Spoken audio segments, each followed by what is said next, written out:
Research and recording of Canadian creepies happens on the shared land and traditional territory of the Haudenosaunee and Anishinaabe peoples, many of whom continue to live and work here today. This territory is covered by the Upper Canada Treaties. A key treaty governing this territory is the Dish with One Spoon Agreement. This treaty between the Anishinaabe, Mississaugas, and Haudenosaunee people binds them to share and protect the land. Subsequent Indigenous nations and peoples, settlers, and all newcomers have been invited into this treaty in the spirit of peace, friendship, and respect.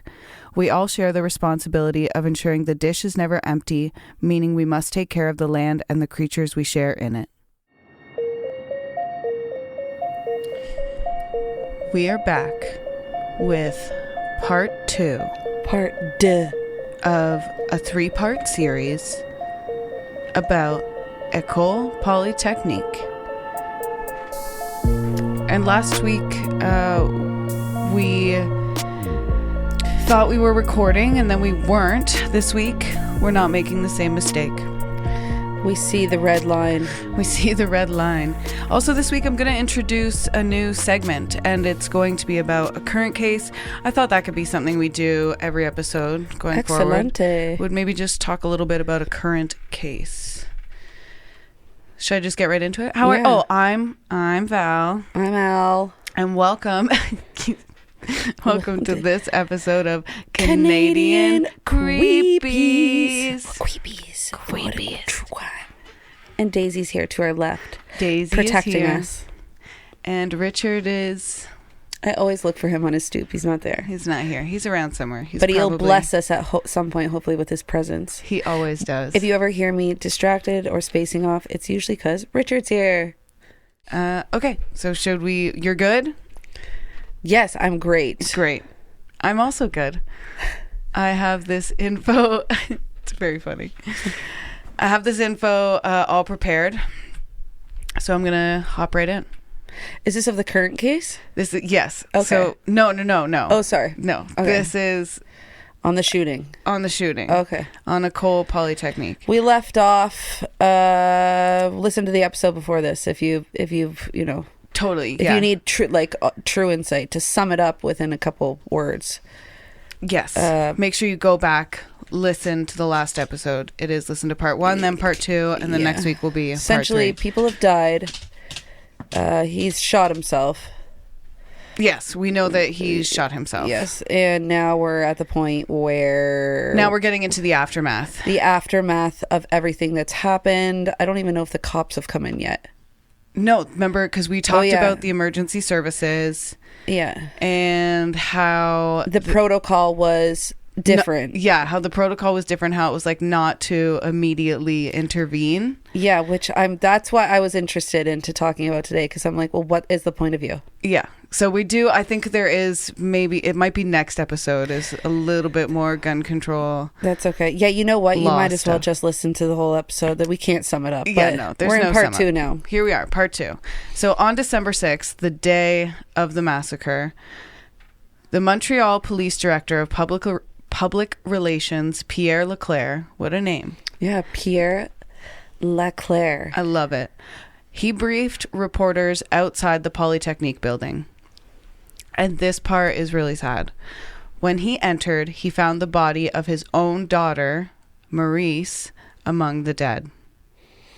Not to be confused with Maurice. That's right. Not to be confused with Maurice. Yes, that's really sad. Isn't that sad? So he's doing the press thing, and then he goes in. Oh, so sad. Yeah, that's a lot. The Quebec and Montreal governments declared 3 days of mourning. Okay. Isn't that just nice? To give some people, everybody just to give everybody a break. Yeah. To collect themselves if they have to. Yeah. Yeah. A joint funeral for 9 of the women was held at Notre Dame Basilica on December 11th, 1989, and was attended by Governor General Jean Sauvé. I think it's Jean Sauvé. Prime Minister Brian Mulroney. Mm-hmm. Quebec Premier Robert Bourassa and Montreal Mayor Jean Dore, along with thousands of other mourners. But I do want to sort of dig into some of those people were, because those are some pretty big names. And the one woman is badass. She was pretty groundbreaking for her time. So Jean Sauvé was a politician. I have here written in my notes a Canadian politician, but this is a Canadian podcast, so I don't need to say that anymore. No.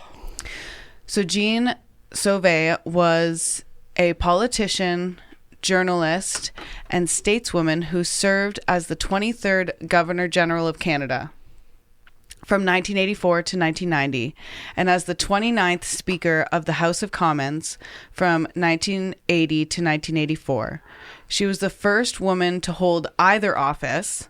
Wow. So she was the first woman Governor General and the first woman Speaker in the House of Commons, and is to date the only woman to serve as Speaker of the House of Commons. Wow. She is a bad butt. Yeah, totally. She is a bad butt. Mm-hmm. And I just wanted to sort of define what the Governor General does. Yeah. Because it's just important info. The Governor General has important parliamentary responsibilities. And some of this is sort of, for lack of a better phrase, like political jargon.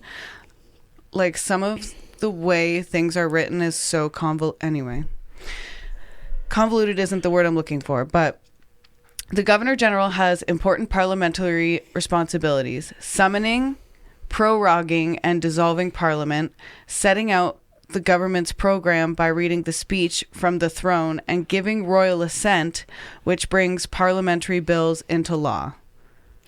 I wonder if the Governor General in Canada is different than a Governor General in the States, like for responsibilities, because I just finished watching Yellowstone, and like the Governor General is one of the characters, and I'm like, he has to do a lot of stuff, and it kind of sounds like giving speeches, passing things into law. Yeah. I get it. The Governor General is also Commander-in-Chief of Canada. Right. He or she visits military bases and honors Canadian military personnel on behalf of the King. It's a lot of responsibility. Right? And it was the Queen, but now it's the King. So isn't it funny to read? Our whole lives, everything's been the Queen, the Queen, the Queen, the Queen. Yeah. And now we live in the King. Ugh, I liked it better when it was the Queen. I know, me too. Canadian military personnel on behalf of the King.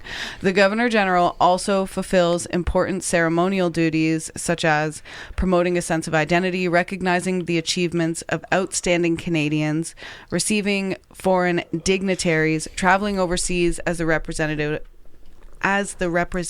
of Canada, hosting and taking part in official events. So a lot of it is like symbolic. Yeah. Okay. You know what I mean? Yeah. But that's what the Governor General of Canada does, and we had that woman do it. We love her for it. We love her for it. Mark, now we're going to go into the victims. Okay. Mark killed 14 women. That's insane. Right? 14. In under 20 minutes. And they're smart women. Yeah, wait till you hear about, and each of them, like, as, not me writing about them, but as I was reading the article written about them, each of them was unique from the last. Do you know what I'm saying? Yes. Do you know what I mean? I got you. Each of them were so Just unique. makes it more sad. Yeah. So 12 of the women who died were engineering students. One was a nursing student, and one was an employee of the university. Okay. He injured 14 other people. 11 of those were women. 3 of them were men. Okay. Well, he got what he wanted. He injured a shit ton of women. Yeah, there you go. Genevieve. And killed some. Yeah. Not just injured. Yeah, no, absolutely. Murdered. Shattered a community. Murdered a handful and injured another handful. That's right. And shattered a community, yeah. Yeah. I was waiting for you to say something again. No. Genevieve Bergeron was born in 1968. She was a civil engineering student and died at the age of 21. She was a second-year student and celebrated her 21st birthday 2 weeks before she was killed. She was smart enough to earn a scholarship, but also talented enough that she was still deciding between a career in engineering or one in music. She played clarinet and sang choir at the Montreal Symphony Orchestra, which is huge. Yeah, that is huge. That's to play at a symphony orchestra of a big city is massive. Oh, that's competitive too, I would think. So competitive. And to be like one of only a few women in an engineering program. This woman was, you know. She could have offered a lot. Yes, absolutely. She loved to sing and admitted it being a rare combination of interests. Sorry, she did offer a lot. She could have offered more, potentially. Yes.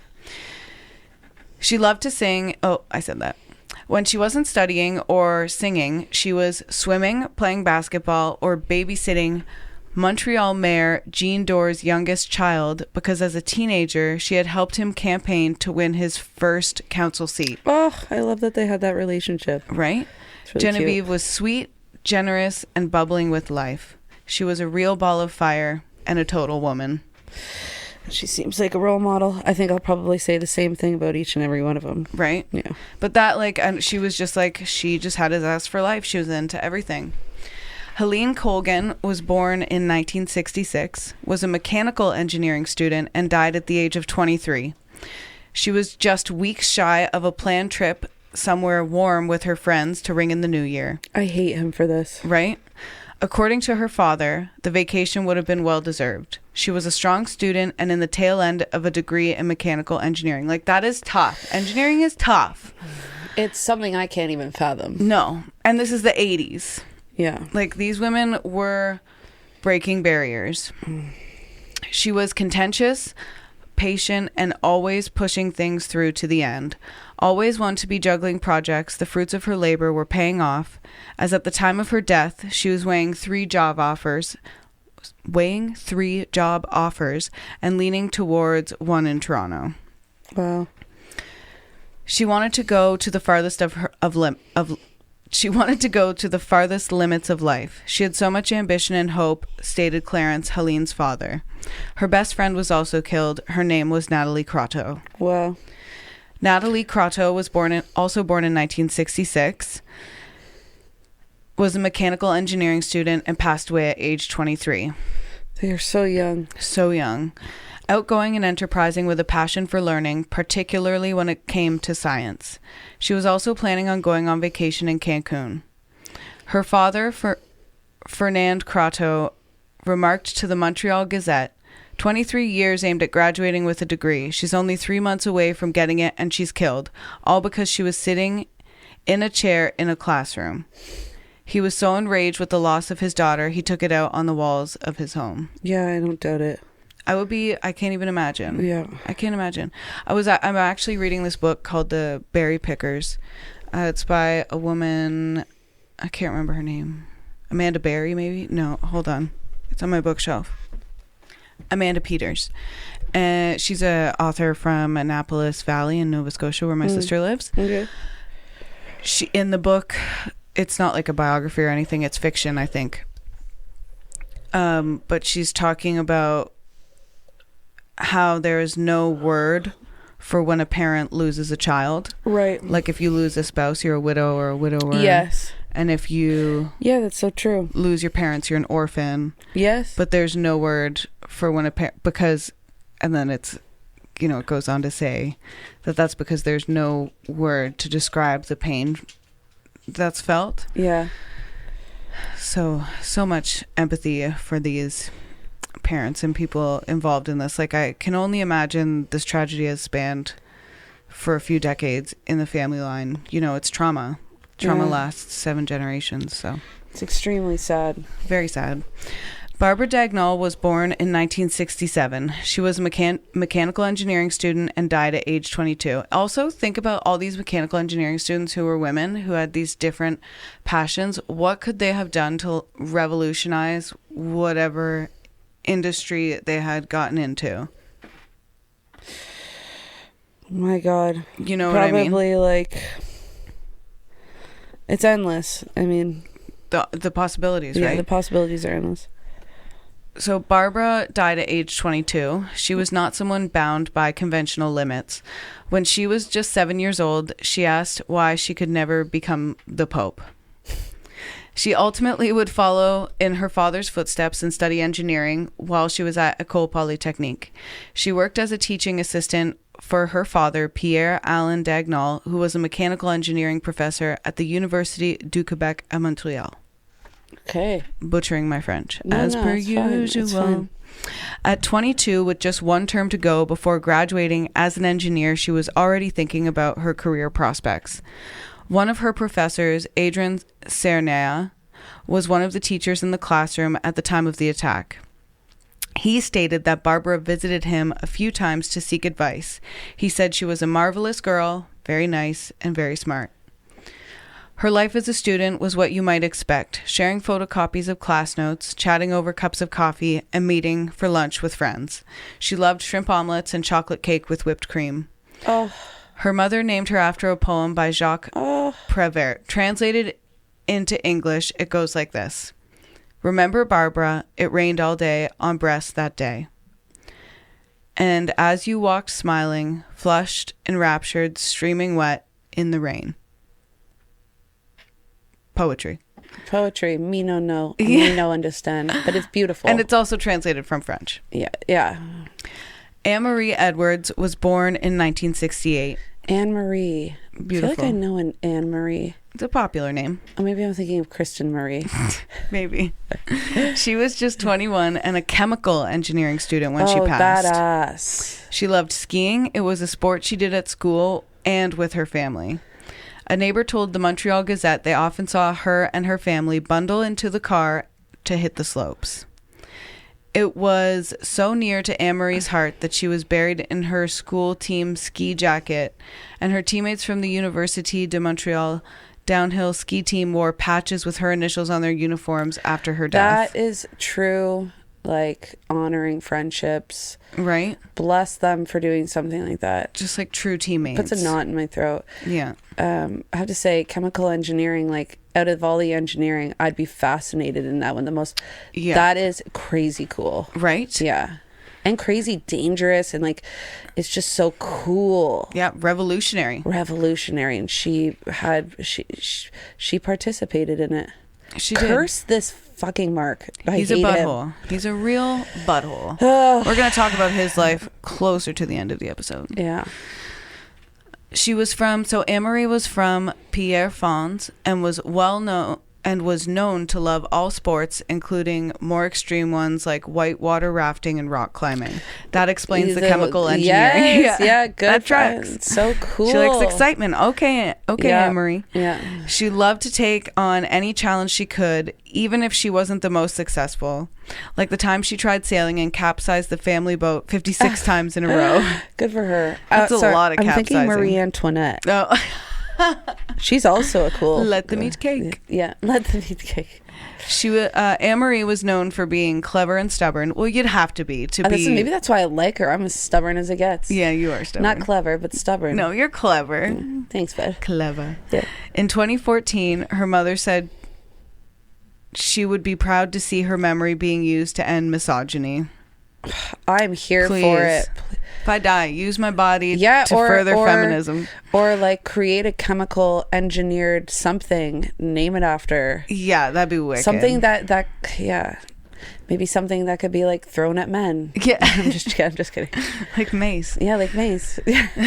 Horrible, but true. Yeah. Maud Habernick. I love the name Maud. I love the name Maud too. Imagine Maud as a little toddler. Yeah. Maudie. Maud. Yeah. Maud. Yeah. Get over here, Maud. Yeah. Maud. Jessica. Sorry, that's That's my girl Jessica. If you know, you know. Yeah. Dante. Yeah. Maud Habernick was born in 1960. Same age as my dad. She was just 29 years old and a materials engineering student at the time of her death. First and foremost, she was an artist. She had a bachelor's degree in environmental design and started out her working life as an interior designer creating habitats for community living. Imagine if this woman was still alive, what she would have done. She chose to go back to school to fulfill her dream of being an engineer. She's described as a go-getter who gave any pursuit she took on her all. Her mantra always was, if you feel like going all the way, well, just do it. See, okay, and I know you're not through the list, but it's women like this And men. I think either or, it doesn't matter. I would love to know, because I respect, these are like science driven, like, I would think engineering comes from a more complex way of thinking. Yeah. So I would like to know their opinions on something. This is totally off topic. On something like vaccines or the pandemic. Now, do you think it would be a scam? Do you think it's a fraud? Do you think, are you anti? Are you not? I want to say that they would maybe be for vaccines. Maybe for, well, maybe, okay. I don't know. I just think when I hear of like other podcasts like Joe Rogan, and I'm not bashing Joe Rogan, I quite enjoy listening to some things he talks about. But a lot of the people he has on his podcast are anti this, anti that, and they're supposed to be brilliant people. But then they bash other brilliant people, and it's like, it's kind of insulting. And I just would love to talk to some of these women and be like, what's your take on something that we are called sheep for believing in? Do you know what I'm saying? I know what you're saying. Do you get what I'm saying? Like, I know what you're saying. Because it's I like have a whole bunch of friends and family that aren't on a scale of engineered brilliance of, ways of thinking. And they are so confident in what they believe. And it goes against what I believe. And I'm the one left feeling like the dumb sheep follower. And I just I would love to talk to someone, maybe a Nobel Prize winner, someone. You know what? Sit me in a room with a Nobel Prize winner, and I will ask all the questions. Yeah, I just want to. I want to know. I would love what you're saying. Yeah, and I'm not saying that like the everyday people. Like my mom's not she's. This is, I don't know how to, I'm really bad at wording if you can't tell. No, I can't articulate my thoughts into words that well. Keep going. But I'm just, this is an off topic thing. Like these women sound like they have their heads on their shoulder. I would just love to hear their perspective on something that I've heard argued by groups of people that aren't maybe at that academic level of these women. And, know, I just would like to compare. And it's not like I know these women personally. They don't exist anymore because they were murdered. But yeah.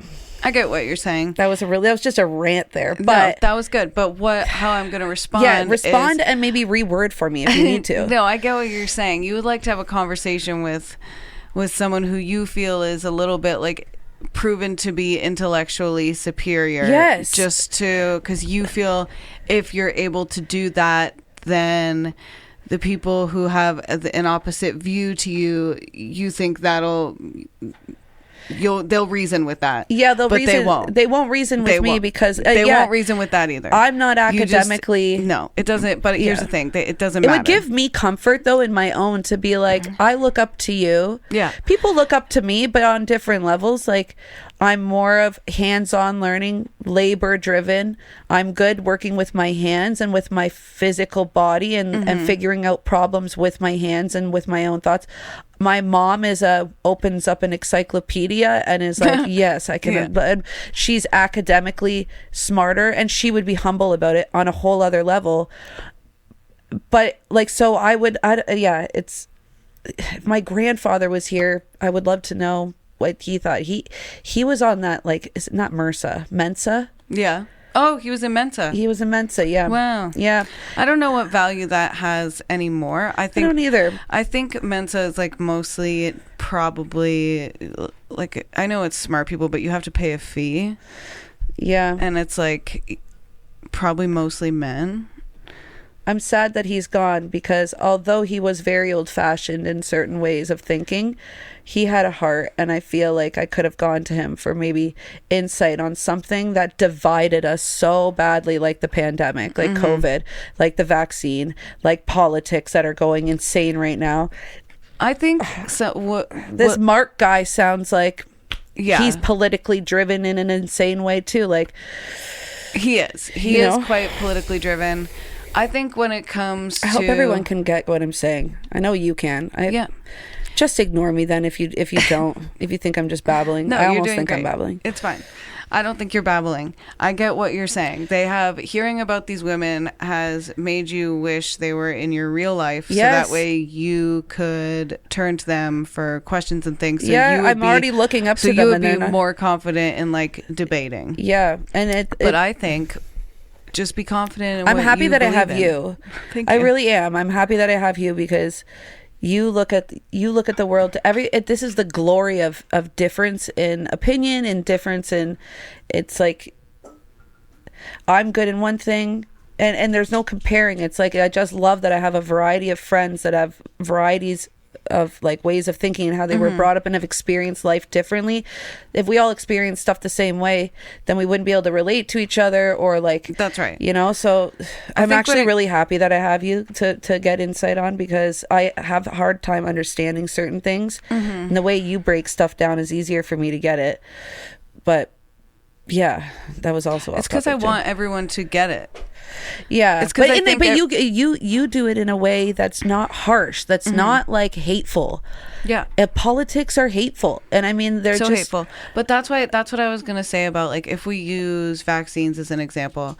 I think the reason that there is such a divide is because there isn't an understanding. There hasn't been space made for space made for people who don't understand how they work or for who don't understand that. Instead that space has been filled with like other things. But you know what, I don't really want to get into that debate, but no. Anyway, let's get back to Maude. Yeah, sorry, it's this whole thing spun off. The last thing I'll say is this whole thing spun off because I'm really admiring these women. And I actually questioned, do we go into insight of the victims? Like, is that, I think you're doing a great job at it. And I am actually, it really does make you feel it on another level, knowing that they were taken. Yeah, they were senselessly, and these were like, citizens of our country. Yeah, just great people. Young and great so young. People. Yeah, people who would have went on to do, these were impactful, and who knows what they would have done for women in their fields. I mean. Yeah, their fields. Like, yeah, who knows what they would have done? Yeah. Maude also lived with her partner. Wait, sorry, Maude, Rod, Todd, and Ned. And Ned. Yeah. That's the only other Maude I know, but I loved her. Yeah, okay, she's the best. Right into The Simpsons. Right, good. So she had a room dedicated to her creative hobbies, which included sculpture. Oh, I love her for that. She was killed giving her final presentation for her mentals class. I wrote mentals class. But all that work. I must have meant mentals class. Her sister Sylvie co-founded the December 6th Victims Foundation Against Violence in her memory, along with other people who lost loved ones in the attack. That's great. They came together. They found a family. Yeah, and we're going to talk more about that too. Maryse Lajanier was born in 1964. Okay. She was 25 years old at the time of her death. She was a budget clerk at the École Polytechnique's finance department, which is so sad. She was just at work, Okay. Sorry, that's okay. I got a text about Robert Pickton. Oh, yeah.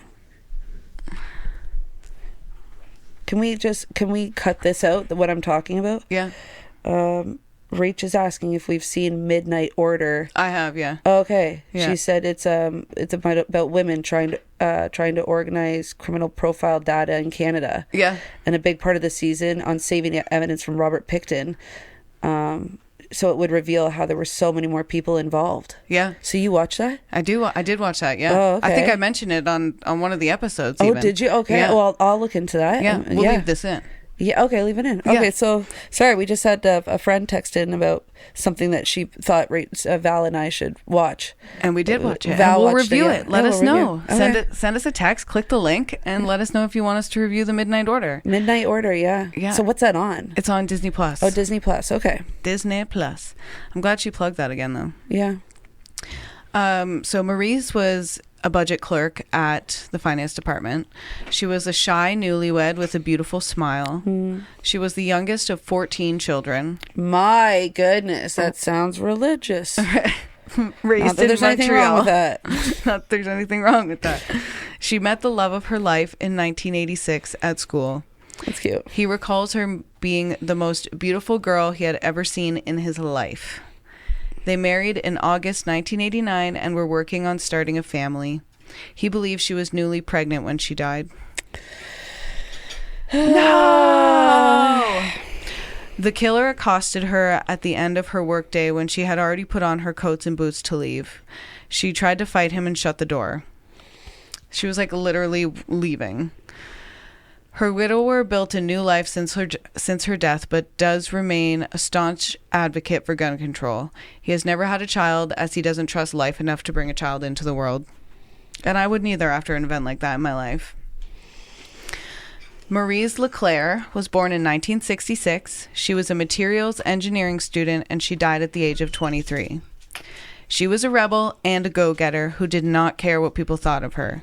She had 3 younger sisters and an unabashedly lived life on her own terms.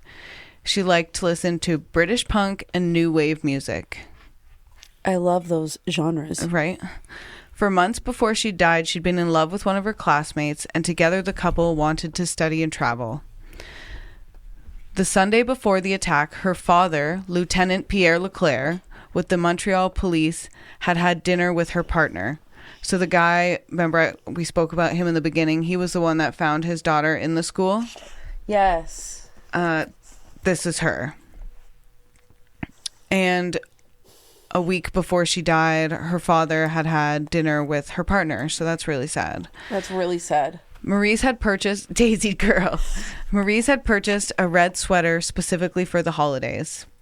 On the night of the attack, the lieutenant spoke to the media outside the school and then went inside and saw that red sweater. She was found dead near the man who killed her. Oh.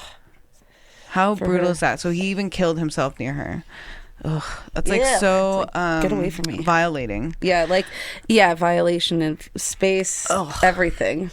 On the 25th anniversary of the attacks, her father said that their family thinks of her every day and speak about Maryse often with his other 3 daughters. He also stated that the attack understandably caused the family unbearable pain. Oh, pain on a level that hopefully we'll never ever experience, knock on wood. Right? Anne-Marie, and now we're moving on to another one. Okay. It's just so sad. There's so many of all these. All these names are really pretty. They're beautiful names. Anne-Marie LeMay, imagine, was born in 1967. She was 22 years old, and at the time of her death, she was a mechanical engineering student. For a little while, she wanted to study medicine. Sorry, hold on. I get confused with okay, wait. Chemical engineering is obviously you're focusing on chemicals. Mechanical, I thought, was like creating machines, but then medicine comes into mechanical because no, she was considering studying medicine. Okay, sorry, I was just like, That's okay. And chemical engineering is the study of how to design and operate chemical plants and how to improve production. Cool.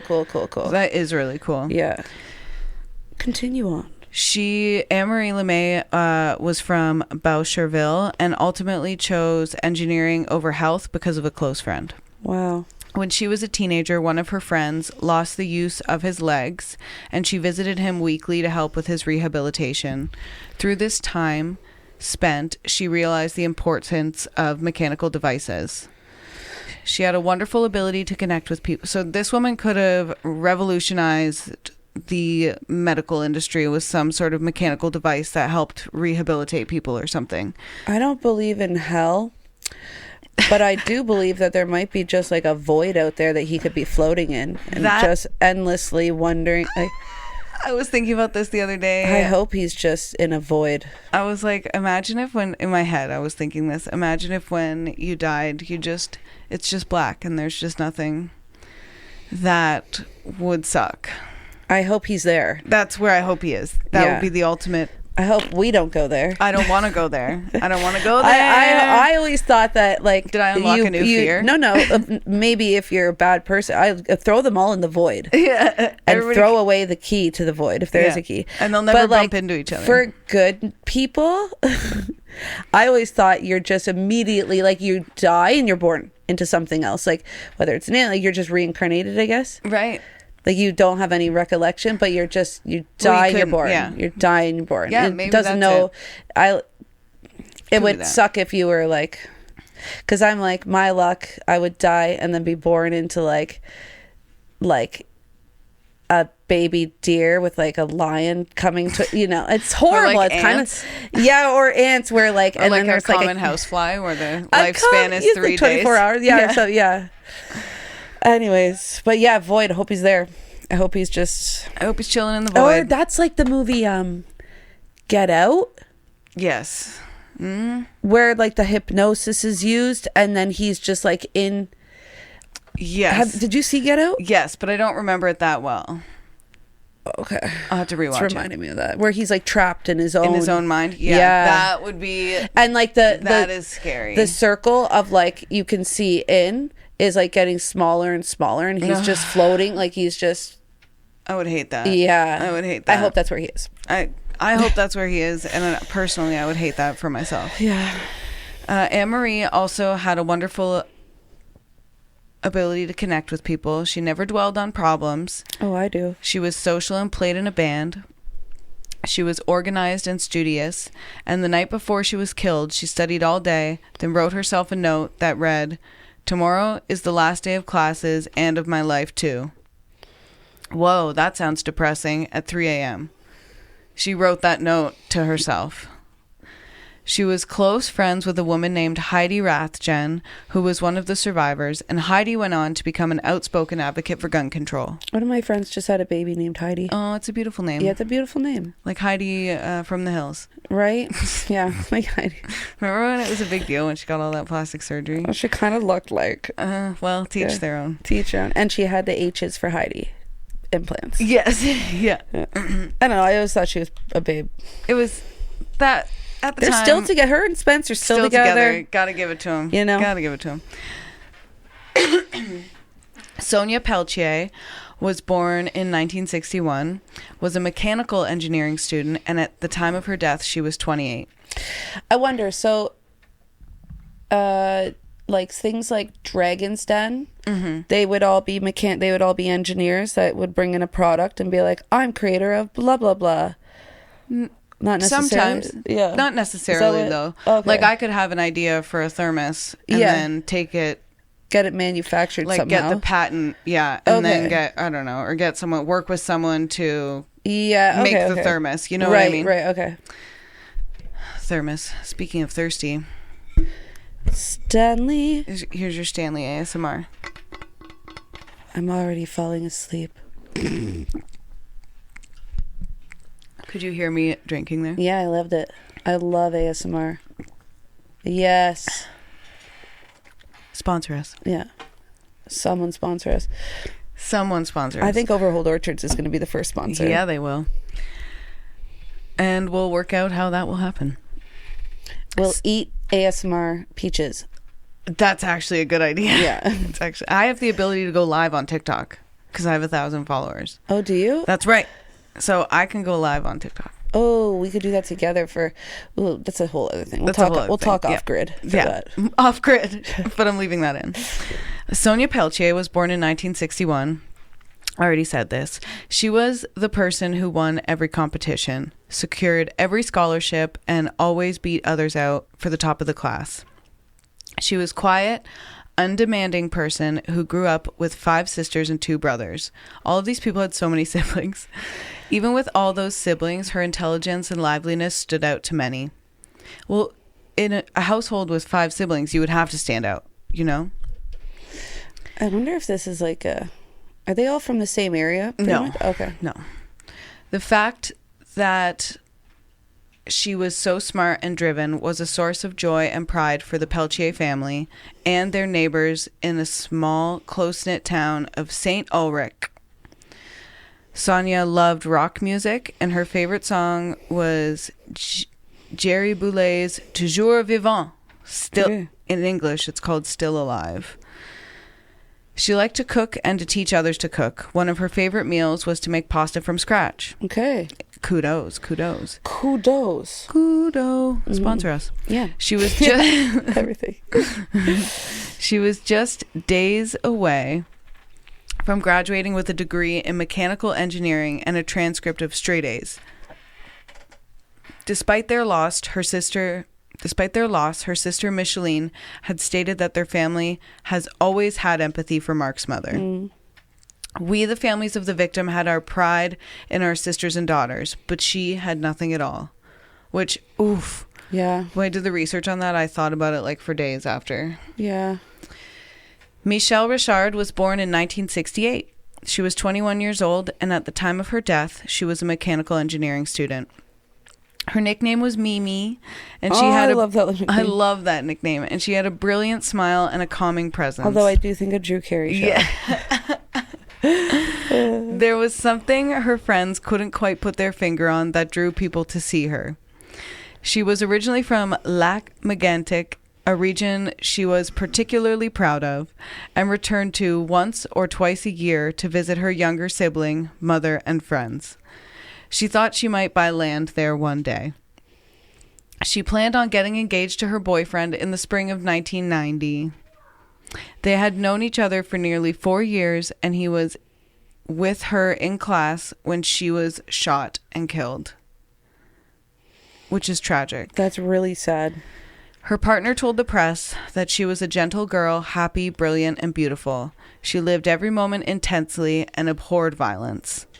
Her mother joined other parents in advocating for stricter gun control. They all seem so different and yet alike because they're all driven and smart, well, like grounded and like loved. And loved. Yeah. Annie St. Arnaud was born in 1966. She was a mechanical engineering student, and at the time of her death, she was 23 years old. She was curious, meticulous, intensely caring, and always searching for adventures of her own making.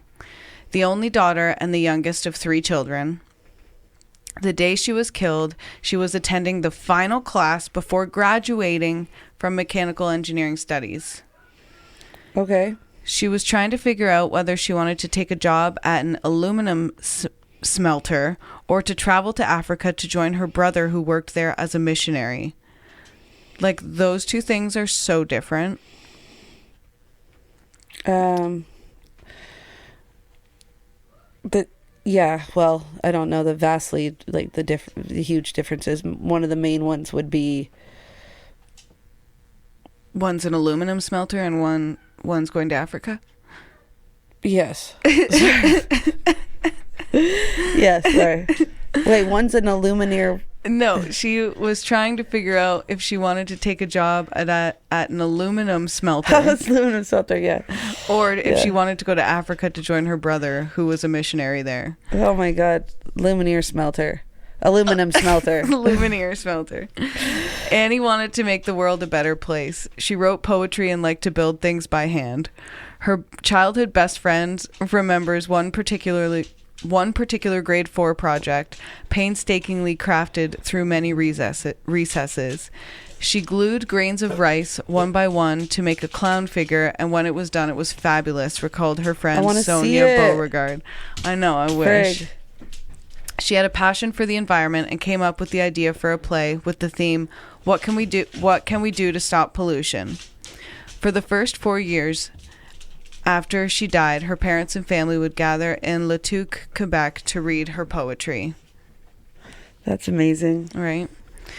A few of them were like in like the poetry was involved in a 80s. couple. Yeah. Poetry was big in the 80s, I think. Annie Turcotte was age 20, born in 1969, and at the time of her death, she was a mechanical engineering student. She was also the youngest of 3 children. She was going to École Polytechnique because of her older brother Donald. She was gifted, and her intelligence won her a Woman in Science bursary. Oh my gosh, good for her. Right? She was most interested in metallurgical engineering. In many respects, she was a woman ahead of her time, committed to nature and finding ways to protect the environment.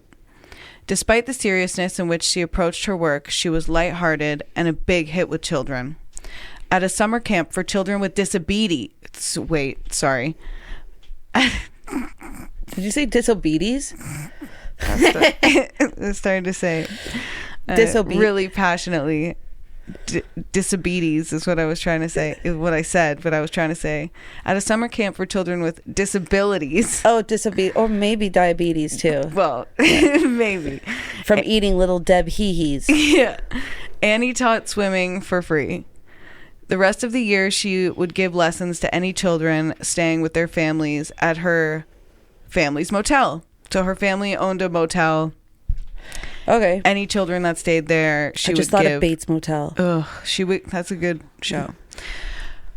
Her brothers remember her being amazing with kids. They would go somewhere and the kids would just be all over her. And on the 25th anniversary of the massacre, her mother told the press that Annie is forever her darling daughter and that they have kept her very much alive in their house. Okay. The final victim we're going to talk about was Barbara Klutznick Wachowicz, and I'm brutalizing that. Yeah, some of them are. This woman, hard to pronounce, but this woman was a nursing student born in 1958, and at the time of her death, she was 31. She was outgoing, friendly, and had what her husband described as a great deadpan sarcasm. Barbara was born in Poland. And when she was 16, she started dating her high school sweetheart who became her husband. She was a whiz studying engineering, economics, and food logistics. Okay. So she came all the way from Poland, and that explains the last name and why I'm having a hard time pronouncing it.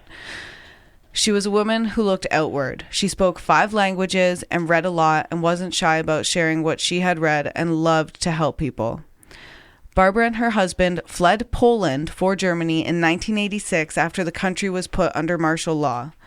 There, they managed to get an aunt in Quebec to sponsor them. Canada seemed safe. Barbara was interested in the culture of Quebec. They arrived in the spring of 1987.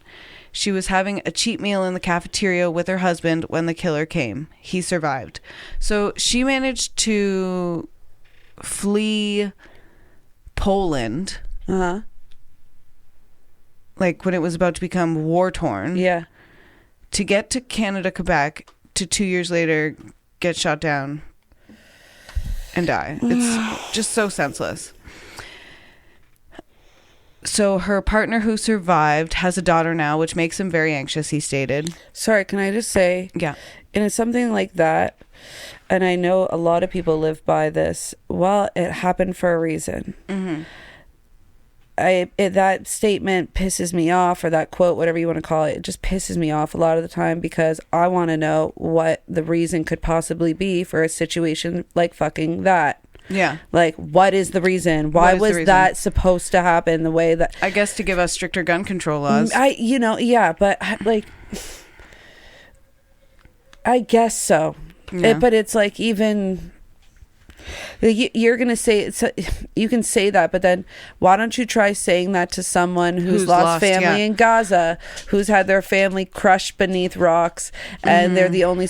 Was that supposed to happen? Was that a part of the greater picture? Yeah. I hate that statement. And it's the worst. in a sense, and it's a cop-out. It's a cop-out, and that just seems like such a waste of life. Like, that poor girl. She deserved so much more. Yeah, I agree. So are you going to say that about this Mark guy existing? Well, it was meant to happen that way. Yeah. Okay. Was it? Yeah, was it? Yeah. So Barbara's partner has a daughter now, and he said that makes him very anxious, and he says, sometimes I fear she might die if some maniac were to go after her for being too smart or too beautiful. Which is sad. It's really sad. He'll always be scared. Yeah, like, thank God for counseling. The École... Okay, so we're going to talk about the memorials now. Okay. I want a better transition when I switch, like, note tabs, but right now, all I've been able to come up with every episode is... So now we're going to talk about this. The École Polytechnique installed a circular memorial on an exterior wall naming all the victims who were killed and the date of the massacre. There's also a memorial called the Enclave. The Ottawa Women's Monument is a public monument in the nation's capital that honors the lives of local women and girls murdered by men between 1990 and 2000. Okay. And that's in Ottawa. It is located in Minto Park off Elgin Street. It was built in 1992 by the Women's Urgent Action Committee in reaction to this event and is a site of annual memorials of this event.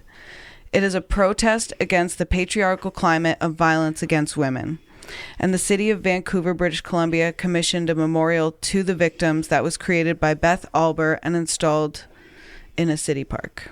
Okay, that's nice. So there are a few memorials around. One in Canada, one in BC, and then one at the school itself, which is a nice response. You ready to talk about Mark? Yes. And Mark was a name he gave himself, actually. Just so you know. Wait, he what? He gave himself the name Mark. His real name, he was born... Poo-poo loser face? Yeah. Poo-poo butthole... Yeah. Loser. Degenerate? Great. Yeah. His real name... Suits him. It's close, because his real name was Gamel Rodriguez Garby. You know what? I semi-feel bad bashing this guy because he once was an innocent baby. And well, this is what we're going to learn. Does he have parents that love him? Here's what we're going to learn. Okay. Let's get into it. I'm going to tell you what we're going to learn.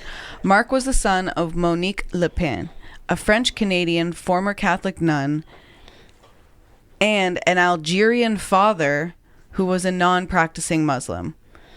Okay. So non-practicing Muslim. Okay. A non-practicing Muslim I actually love father. the Muslim faith. I'm atheist, I love the Muslim but faith, I do love the Muslim faith. I respect it. Yeah. I respect all religions. I'm respect just it all. Not in it. Freedom of religion. Yeah. Him and his sister Nadia, so Gamel was his birth name. Him and Nadia were baptized Catholic but received little instruction, which is odd because his mother was a former nun, so you'd think she would be a little bit more strict with it. According to his mother in a 2006 article, his father, a mutual fund salesman, did not consider women to be equal to men. Okay. Yeah, oh, yeah. That makes sense. So he was just born with that in him. He was physically and verbally abusive to his wife and son and discouraged tenderness between the two of them. Oh my God, so it sounds like he wasn't abusive to the sister, but only to Mark and his wife, and didn't it's almost like he was a little jealous of Mark or something, but I don't want to speculate. Wouldn't you know trauma? Wouldn't you know this is stemming from wild and a man who doesn't think women are equal. Shocker. When Mark was 7, his parents separated, thank goodness. Yeah. And his father ceased contact with his children, which is sad. You hope he would just get some help and be a better father, but I guess not. Or just for the better of the world. Yeah. Just dip. His mother returned to nursing to support the family because of her schedule. They stayed with different families throughout the week, Mark and his sister. Okay. At age 14 is when he changed his name to Marc Lépine, which is citing his hatred of his father. So his father's last name was Garby, Gharbi, or Garby. Yeah. So his birth name was Gamel Garby. Okay. Gamil. It's like Thurman Merman. Yeah, Thurman Merman. I'm sure there's a better French way to say. But the last name's Algerian though, so. Yeah, okay. So he took his mom's last name and gave him the name Mark to further separate himself from his father. He had difficulty as he advanced in school and toward adulthood. No doubt. And Mark had attempted to join the Canadian Army in 1980 and in 1981. According to his 1989 suicide letter found on his body at the attacks, he was rejected because he was antisocial. That's why they wouldn't let him into the army. The brief biography of the shooter that released the day after the killings described him as intelligent but troubled, which is usually a dangerous combination. He disliked feminists, career women, and women in traditionally male occupations, such as the police force. So he would not have liked you. No, absolutely. This girl could not be operating no forklift. Talking back to me saying, go fuck yourself. You can do it. I can do it fucking better. Who does she think she is? Instead of French, for some reason, he's like this dirty Southern man. And I'm apparently, Yeah, you're also Southern. Yeah. You have a growl. Oh, he would shoot me like square in the face. Yeah. Oh, I am so dead so quick. I'm challenging him. I'm like, you don't have a gun? It would be as I'm saying, like, fuck you. Yeah. Yeah. He gives you two. Yeah. He began a pre-university program called, and in Quebec they have something different, it's CEGEP, which is a publicly funded college providing general, professional, academic, or a mix of programs. They are exclusive to the province of Quebec's education system. How come we don't have that here in Ontario? So a publicly funded college providing general, professional, academic, or a mix of programs. Imagine if we could have done that after high school and not spent anybody's money, just like took a year to figure it out. And then not be in debt till like I pat on my shoulder this past December, I finished my student debt payoff. Yay. But how long ago was I in college? Like years ago. Years. I paid like the bare minimum. So the interest, which is crazy because like I had a whatever lump sum that I borrowed. But then the interest, because I was paying like the bare minimum back every month, that like the interest, like, so I ended up probably paying thousands more. Yeah, totally. Yeah. For a diploma that I'm not using. That's right. Anyone else in that boat? Whoop, whoop. Whoop, whoop. Everybody in our generation, raise your hand. Hopefully they feel comfort in knowing you're not alone. Because I'm with you. A loan word from French, this CEGEP. It originates from the French acronym for college, d'enseignement général et professionnel, sometimes known in English as a general and professional college. It is now considered a word in itself. He took pure sciences in 1982, but switched to a 3-year vocational program in electronics technology after his first year. You can take this for free. Publicly funded. Frick. We gotta move to Quebec. Sign me up. Yeah. He abandoned this program in his final semester without explanation. He applied to École Polytechnique in 1986 and 1989, but lacked 2 CEGEP courses required for admission. He completed one of them in the winter of 1989. So it seems like he just got frustrated. He couldn't get in to the school. Okay. You know? And that's Mark. What does that say? Later on, next episode, we'll talk about his suicide letter a little bit. But that was about the extent of his abuse. His dad was like. So he was abused. Yeah. His dad was a piece of shit. What role model? My God. Yeah, his dad was absolute garbage. So, yeah, and his dad hated women, and so Mark in turn hated. Yeah. Yeah. You know what I would love to have on the podcast? If there was any, like, if we knew anybody that was taking psych as like a major or anybody with insight on psychology, I would love criminal psychology. Ooh. Oh, I would love to have a guest like that just to that'd be good. Throw some questions out there. Get at us. Send us an email. Yeah, we could even do it over Zoom or over the phone or It doesn't have to be here and physically. I would love to just throw some questions at you and use your expertise to maybe explain some stuff to us that other viewer, like maybe popular questions that everybody, I have a bunch. I could write 50 out. Yeah. But you should start on that list. That would be neat. You should start on that list. Yeah, that's a really good idea for an episode. We'd love to hear from you guys. Okay, so before we go, we are going to talk about a current case. Yeah, the current case. I'm so intrigued. And here in this current spot is where I'd like Kyle to add in a little music that would like an intro to like our current case. Is this like a 1 minute murder kind of thing? Sort of. Yeah, I remember I had one maybe that like I was a game show intro sound. Current Canadian case. I Canadian can case. let you log into it. Hey, it's Kyle here. Valerie had asked me to come up with a segment intro song, but I'm a little under the weather, as maybe you can tell this week. So look out for it next week. All right. Bye. What? This can either stay in or not stay in. But I subscribe to the Standard. Oh, nice. So if you want, I'll just log you in, and you can, if you want to look up anything. Nice. And I got Do it the before I local leave. news. Yeah. Love that. Okay, so our current Canadian case. The headline reads, BC gamer accused... Oh, and I thought this one was relevant for this, like, working on a talking about École Polytechnique, because it's the case of a crazy cuckoo bananas man. Mm-hmm.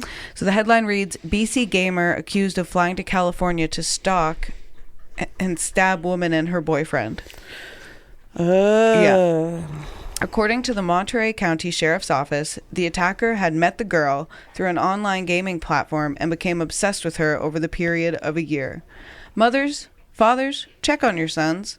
Yeah. Check on your sons. Watch what they're streaming. I don't care if they're 18, 19. Check on your daughters, too. Who are they chatting with? Yeah, check on them. Don't just leave them to their own devices. Yeah, or... They still need you. Those frontal lobes aren't fully developed till they're 27. Yeah, I would say I would support, maybe, not tracking your kids when they're in their teens, but keep an eye on what they're looking at online from a very young age to... Oh, no, you need to... well, no, not track them, but... But you need to know, like, it's like monetize, like, know what they're searching, like... Yes, yeah. Yeah. And also you kind of want to know what they're saying to each other. Not a lot. Actually, no. I know a lot of parents who have third-party access to the messaging apps, because kids shouldn't be saying anything that their parents can't see. No. You shouldn't be saying anything your parents can't see. If you're asking to see a girl's boobs as a little boy, that's asking to make child porn. Okay, this is off topic quickly. I actually just had an experience the other day, and I had this person message me on Facebook, and they were like... is it a bot or a real person? No, it was a real person. That you know personally? No, but they had one mutual friend that I knew. So I messaged them because he left me, I still have it. Like, he left me a message saying, hi, Allie, will you contact me like as soon as you can? You offered me a job, and you offered to tutor me, and I'm willing to pay $60 an hour, please, but blah, blah, blah. And I was so caught off guard because I have a business, I do hire, or I do whatever. So I wasn't sure. You're not a tutor, though. No, but I thought in my head, like, and then I was like, do I know you? And he was like, don't you work on a farm? Then it really threw me off, because I'm like, yes, I do, but I don't have that on my profile. And I was so confused. So then I'm like... And he was like, when's best for you to meet up? And I was just kind of like, you're really making me feel uncomfortable now. And he's like, sorry, I must have the wrong person. I'm like, you do. And then I messaged this girl, and I was like, do you know this guy? And she was like, oh, he's not all there. Just so you know, he's messaged me before, really inappropriate things. His whole family left him, and he's kind of like, so he's just, and I thought, like, imagine he messaged a young person that's like $60 an hour. Yeah. Frig, I'll take it. What do you need to help tutoring in? I'll take it. Yeah. And like, they go over, God knows what he would do. Like, this guy's spun, like, and I'm just so happen to be 34, a head on my shoulders enough to be like, red flag, what are you? You don't, but then he threw the, like, don't you work on a farm? Which means, like, how did he know that? Yeah. It was just really creepy. Yeah, it's really so creepy. If my kid, this is like, even...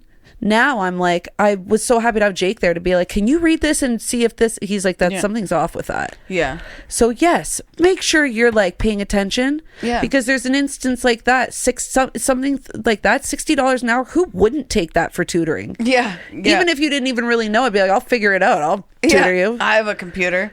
Yeah. Anyways, it was bizarre, and then I just ended up blocking him. But I was good. like, I'm glad you blocked him. I'm glad you blocked him. Yeah. It was just we were just on the topic of like, you just don't know who you're. You just don't know. Yeah. You just don't. No. Go ahead. Thank you. So he became obsessed with her over the period of a year. This guy. Okay.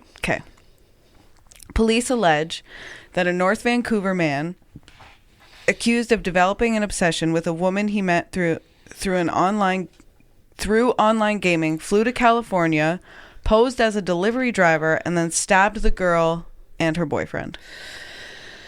Why? And listen to his name. Devin with Devin I-N. Uh-huh. Wolfgang Vanderhoff. Wow. Is a 25-year-old BC man, and he was arrested on November 25th, 2024, and remains in custody in California. Wow. He also had a buddy who was also arrested. His name was Darius Avery White. Oh my gosh. And that's White with a Y. Wow. He was a 25-year-old Ontario man, and he was also arrested. The pair were charged with attempted murder, conspiracy to commit attempted murder, and other charges. Police say Devin and Darius eventually flew to Salinas, California, where the girl lived. He began to follow her and learn her routine without knowing. Again, where's this guy's parents? This guy's only 25. Somebody's got to be like, why are you going to California for so long? On November 25th, just before 10 p.m., police allege Devin visited the girl's home while posing as a delivery driver with a package. The victim's boyfriend opened the door, and Devin forced his way in and began stabbing the boyfriend with a knife, resulting in multiple critical injuries. That's what one of the sheriffs said. They also said the girl then grabbed a sharp metal object and began defending her boyfriend, and then the girl was strangled and stabbed. No. The attacker also received multiple critical stab wounds. Good. Just like a bloodbath. Yeah, just an all out. Yeah, that was bloodbath. What the hell. Several neighbors called the police. All three people in the home had stab injuries ranging from minor to critical. They were taken to the hospital, and all are expected to survive. Good. Thank goodness. Yeah. Police allege the package carried by Devin contained handcuffs, duct tape, and knives.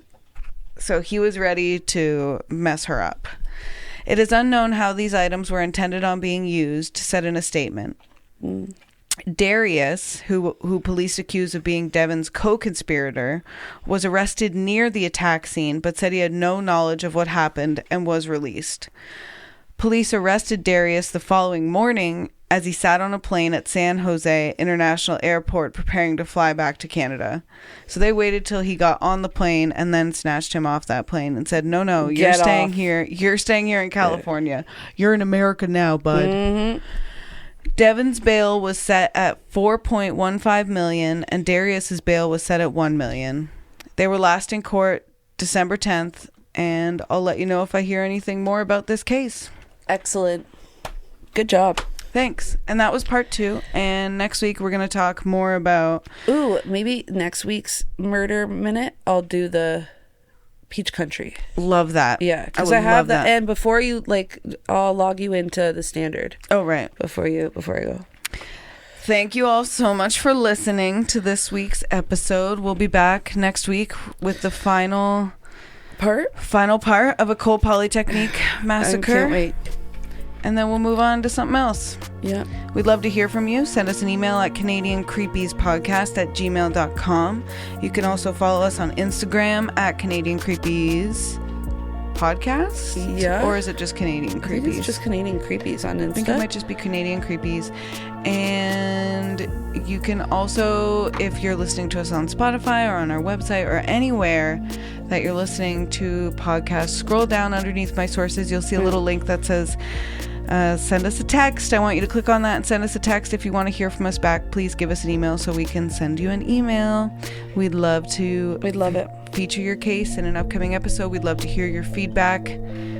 Thanks so much for listening. See you later, Queepagators. Don't let the bed queeps bite.